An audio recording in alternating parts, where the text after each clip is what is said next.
Hello guys, I'm Cesar Tan. So here is our Lenovo ThinkPad. Lenovo ThinkPad L570. Guys, kung makikita nyo, meron siyang numpad. So 15.6 po ang lapad nito. And take note, good for work from home po ito. So naka i3 na po siya, 7th generation, and naka 8 GB memory pa siya. And of course, naka 128 SSD na po. Napaka-smooth pong gamitin na ito bukod sa makinis. So, sa mga masaselan dyan, para sa iyo to. Kaya mag-follow dito sa SSL Laptop, SSL Gadgets dahil kapag bumili ka ng isa, napakamura mo pa rin makukuha to. Hindi lang yun. Kapag bumili ka ng 5, mas mura mo siya makukuha. And cash on delivery, cash on pickup po kami nationwide. And meron po itong freebies kagaya ng mouse, mousepad, backpack, and of course, meron po siyang box.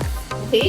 Kaya kung gusto mo makita ang laptop na to, pwede mo rin siya puntahan dito sa Tutuban Prime Block, PBCS 15, second floor. Okay guys? Kaya mag-follow sa SSL Laptop, SSL Gadgets by Cesar Tan.